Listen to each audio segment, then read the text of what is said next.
Oh yeah. So I know we've been talking about having this conversation for a long time. We have. Yeah. We So have. yeah, we have. So I'm really delighted that we're actually having it. Yeah, me too. Yeah. Me too, yeah. Yeah. Good. So, Yeah. so I wonder, probably a really good place to start would be for us to perhaps say a little bit more about what we actually mean when we say complex. Yeah. And I think when you say that, what comes up for me is almost like how that's evolved for me over the years. I think originally when I was working in complex trauma,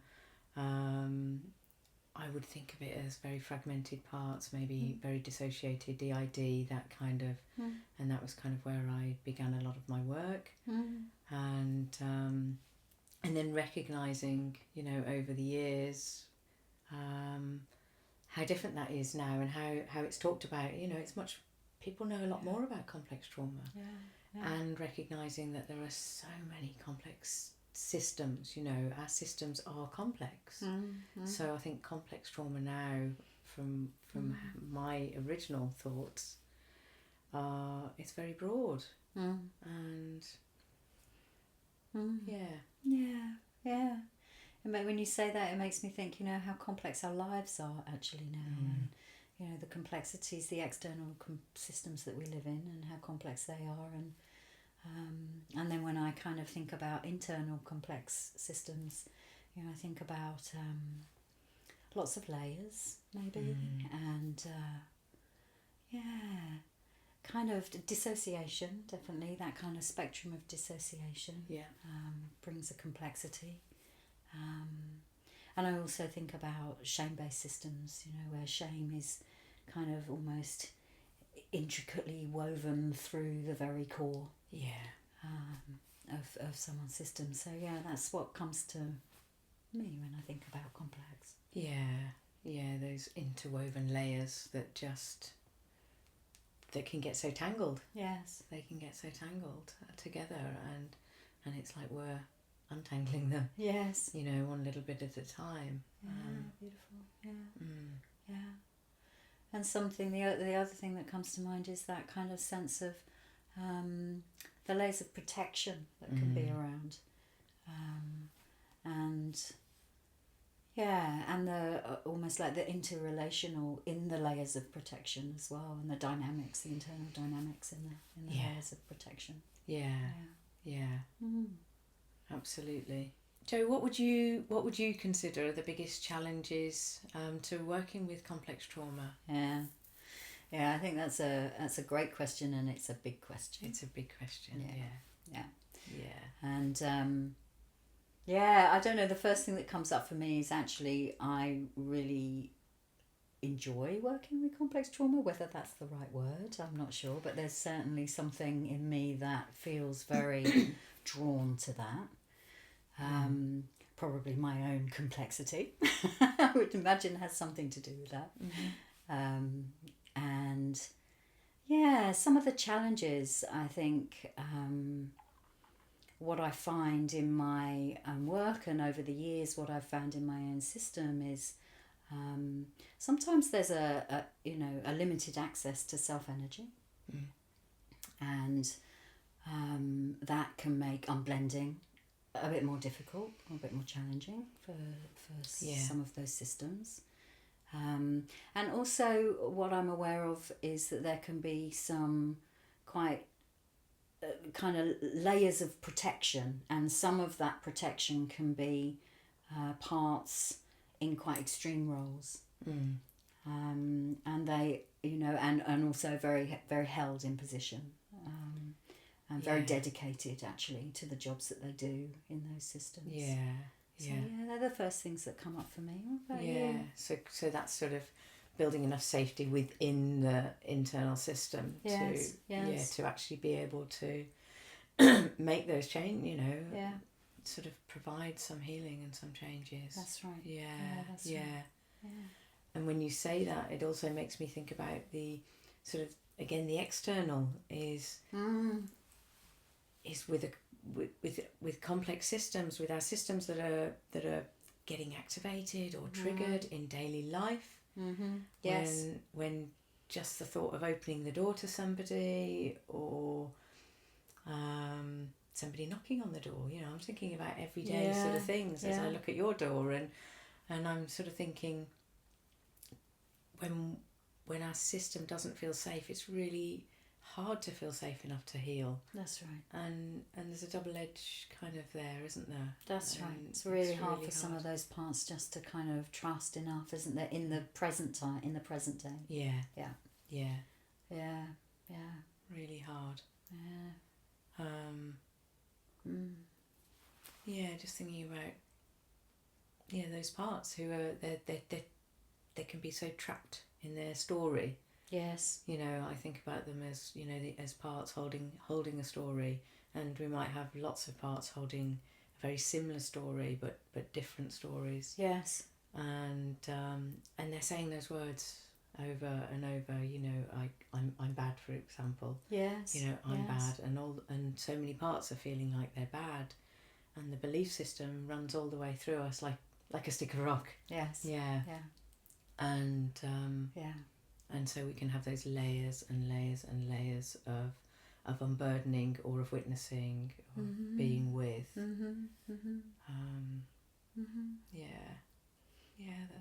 Nice. That make it complex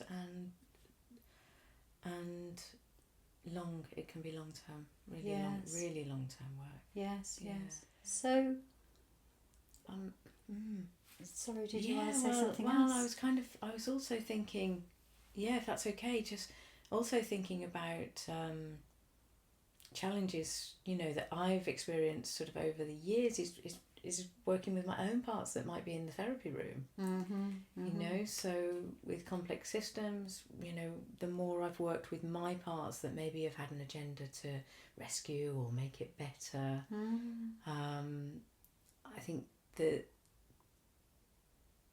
I think from an IFS perspective, it's helped me to feel less challenged by that. You know, I guess the more self-energy, the more our own parts or my own parts aren't blocking the way. Yeah. Or aren't getting activated, or aren't trying to do something. Yeah. It's just transforms the experience as well, I think. Yeah, I really appreciate you sharing that. It makes me think of my own as well, you know, kind of really recognising when there's parts that are kind of really leaning into the work. And, you know, I'm kind of reminded of something that Marielle Pastor says, you know, it's, are you reading the water or are you pushing the river?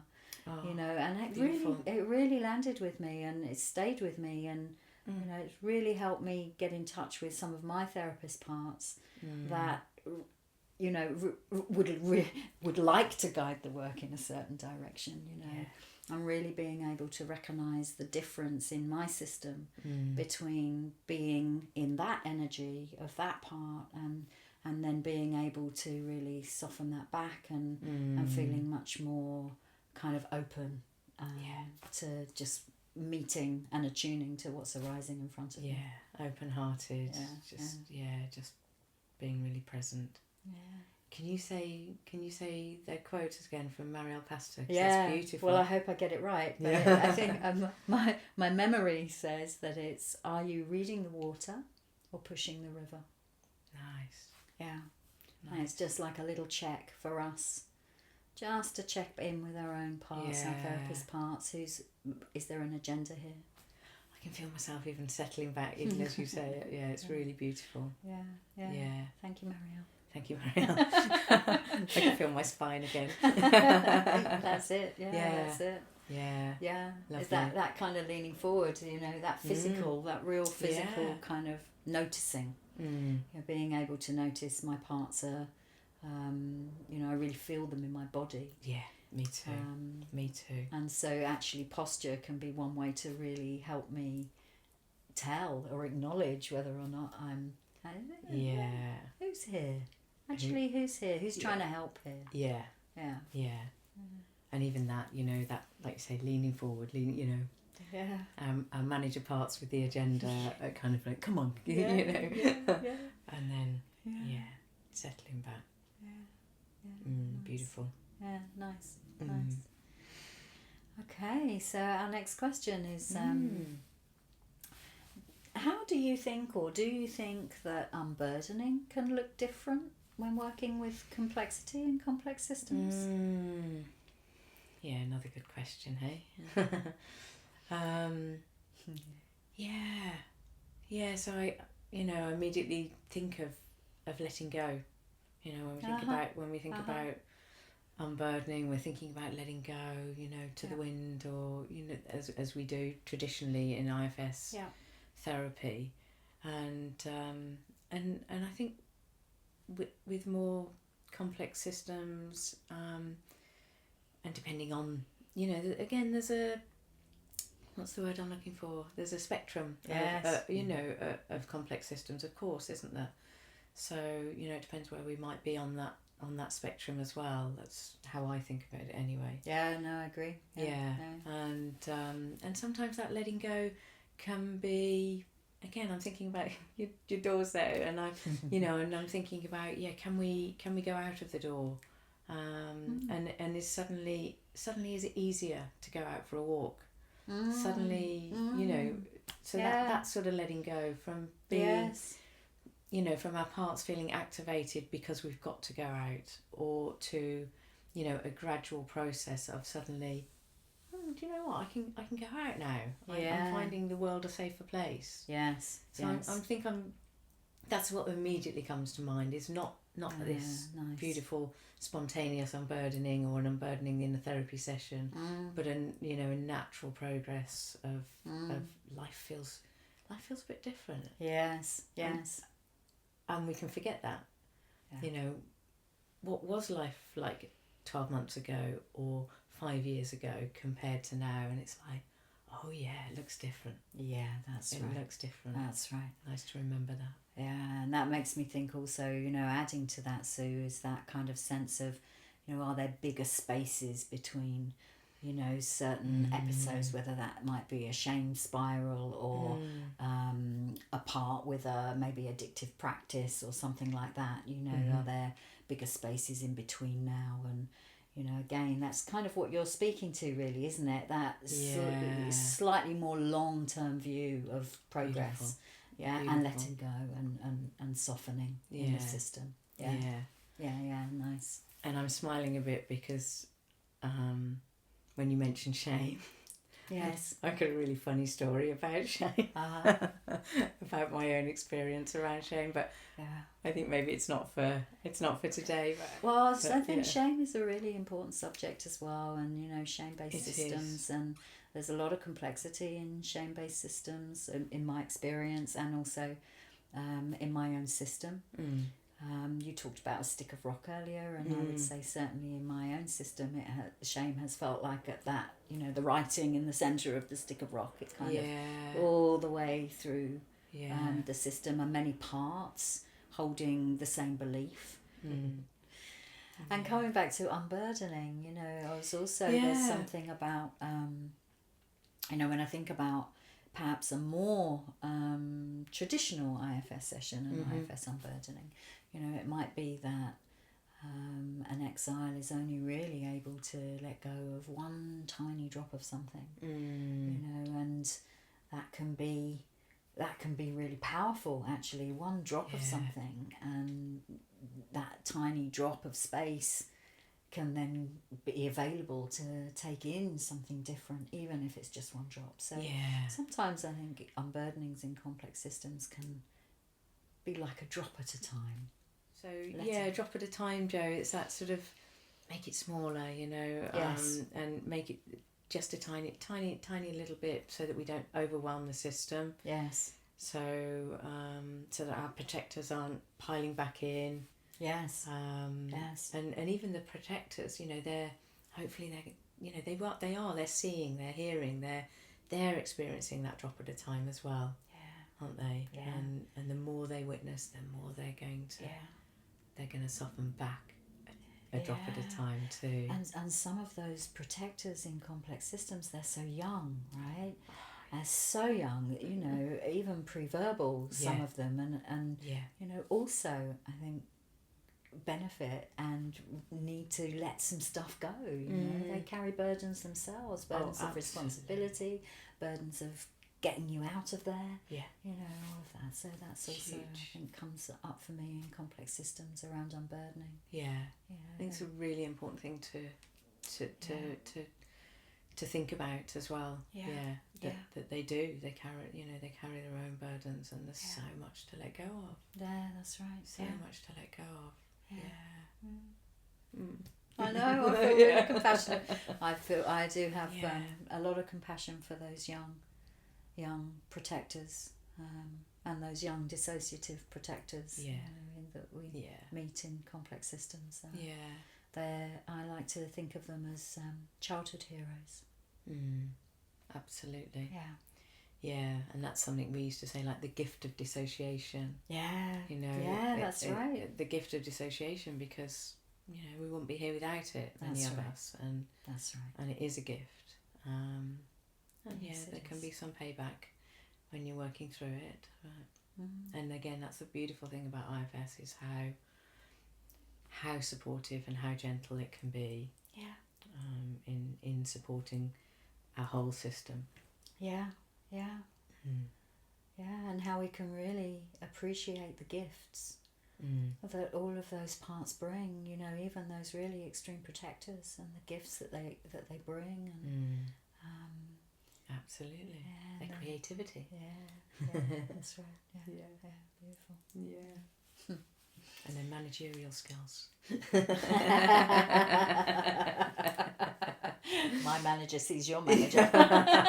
And mine sees yours. Brilliant. Yeah. Beautiful. Yeah.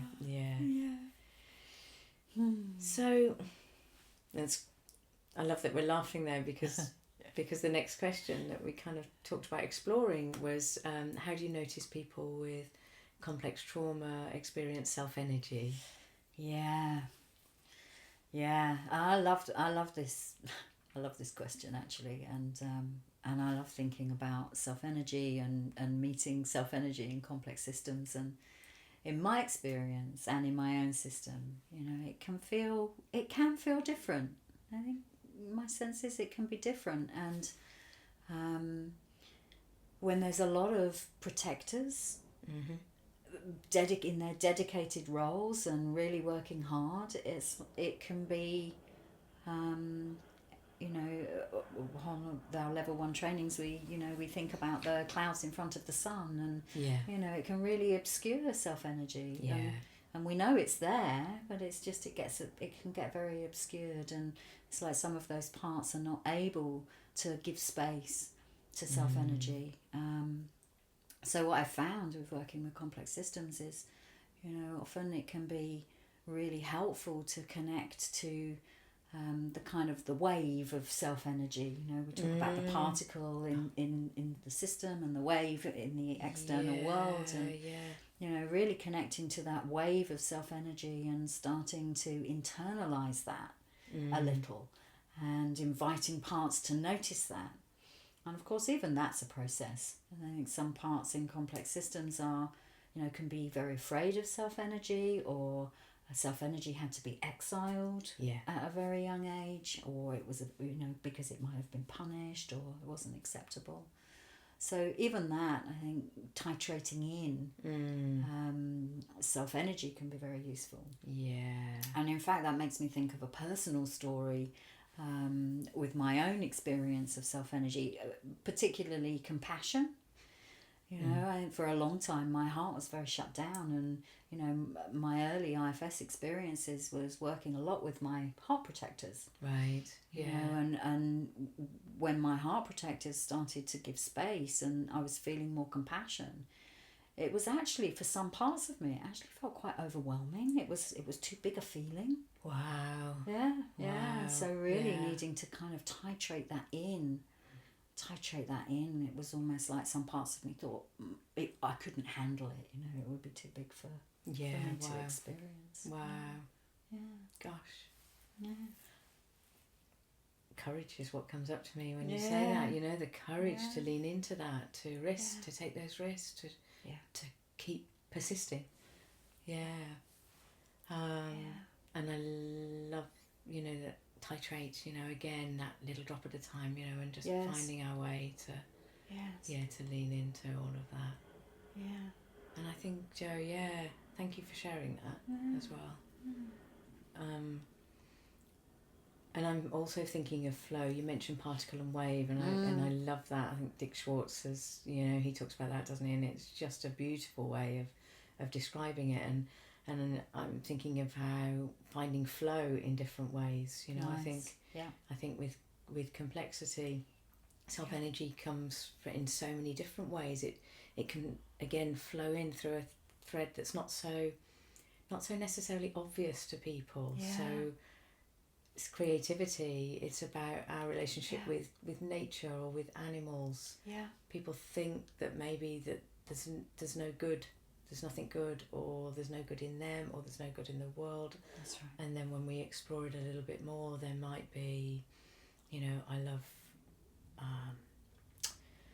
horse riding, or I like walking in the woods, or all of these things, or I like running, or these things that might they can also have other manager-led experiences, but a lot of the time it's a pure love for something, isn't it? And your story about self energy, maybe I can share something about. Please do. I'd love to hear. So mine actually happened a very, very long time ago, and it was a millisecond. It was a millisecond of a time when I was very unwell, and I was just doing something innocuous, which is often again when when there's no, when we're not particularly looking for danger or something.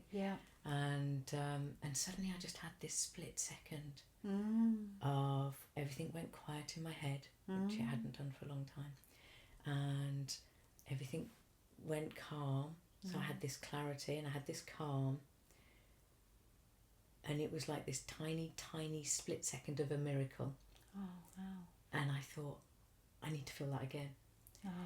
So mine was like, I need that again, and I need that again, and I wanted to make that split second into a second, into 5 seconds, into a minute, into and that was my intention.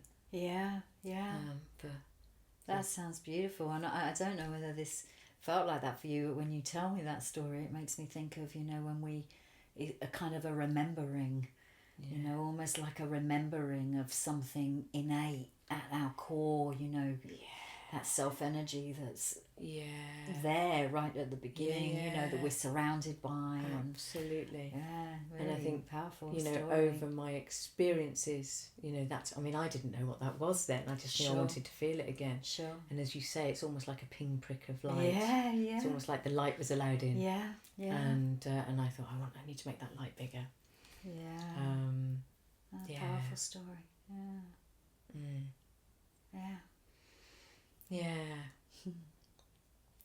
Jo, is there anything more that you feel you'd like to add or say about any of that?